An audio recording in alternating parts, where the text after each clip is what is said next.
Hey everybody, Alex at Gamer Reaction here, and I've got something delightful to share with you. Something that brought a smile to my face.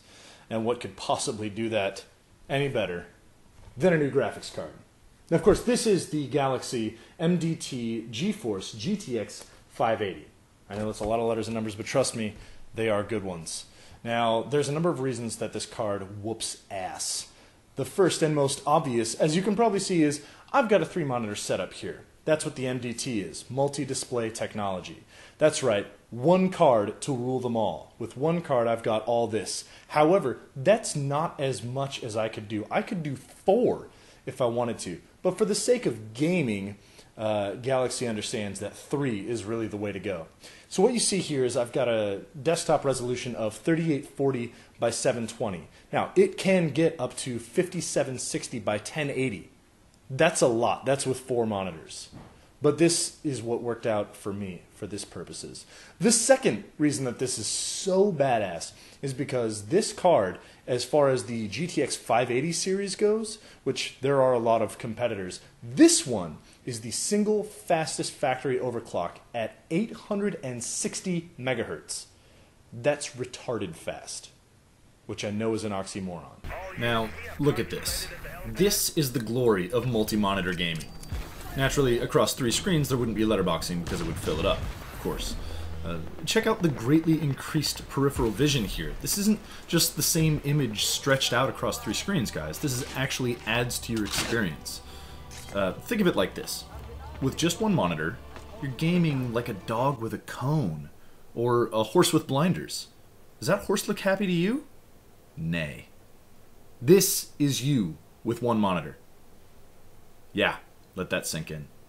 I'll tell you guys, once you played a game like Dead Space 2 or something like that, you feel incomplete playing it on just one screen. I'm sure someone out there would make the argument that having more range of vision in a game like that detracts from the tension. Untrue. How could you possibly be nervous about necromorphs bursting out of a grate or whatever if you don't know it's there? Hey, I'm just saying.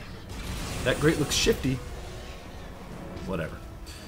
So, does multi-display gaming kick ass with every single game on the planet? No, of course not. For example, I play Star Wars The Old Republic with the other 2 monitors turned off because while it looks cooler, it's actually kind of a pain in the ass because I have to run my mouse across 3 monitors to go from my minimap to my chat window, and I think that's dumb.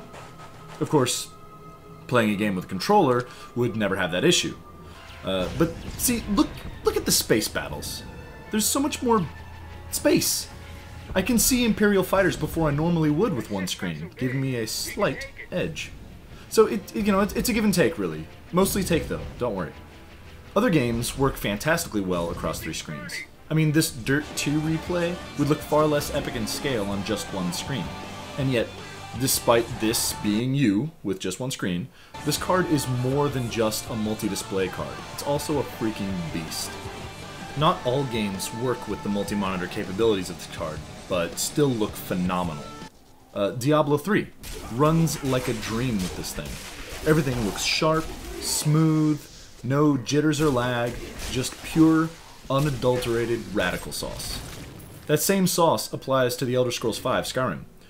Look at these particle effects and the lighting. Everything is far more vibrant, which in turn makes for a more immersive gaming experience.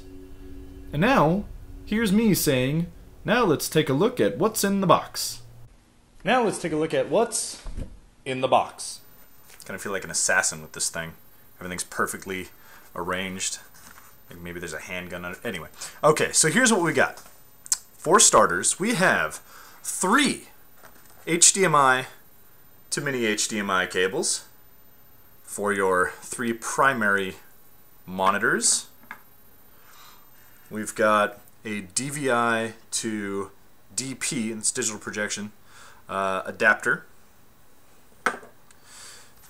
We've got your driver installation disc and your software installation disc. Your 2 power connections for the power supply. Your 6-pin and your 8-pin. There's those.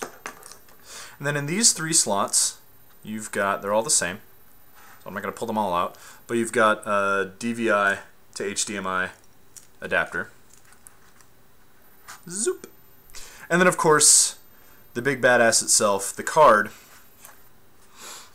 This thing is very large and very much in charge. As you can see, it can't be bothered with fancy casing because it's got 3 fans to keep it quite cool. There's the top of the card.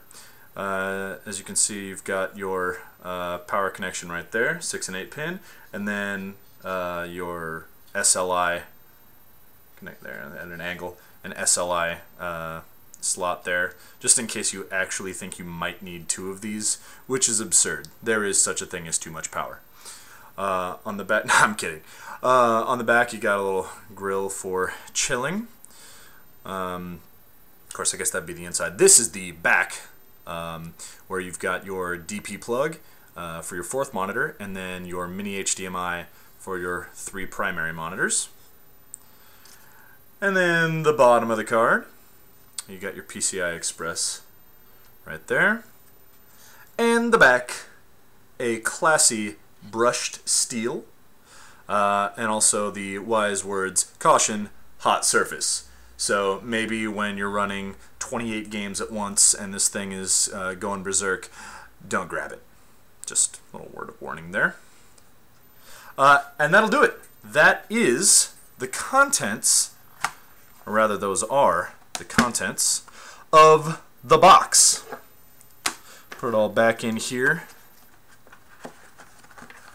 Again, so I can feel like the professional. Everything in its place. And I'm ready for work. Welcome to my inner sanctum. I like to finish reviews up close and personal. Also, you should get a good look at the box. This is the box that holds an awesome card. I'm just saying. And if you've decided that the Galaxy MDT GeForce GTX 580 is the card for you, then you can pick it up anywhere awesome graphics cards are sold for somewhere in the neighborhood of $500. That's going to do it for this review. Thanks for watching. I'm Alex at Gamer Reaction, and we'll see you next time.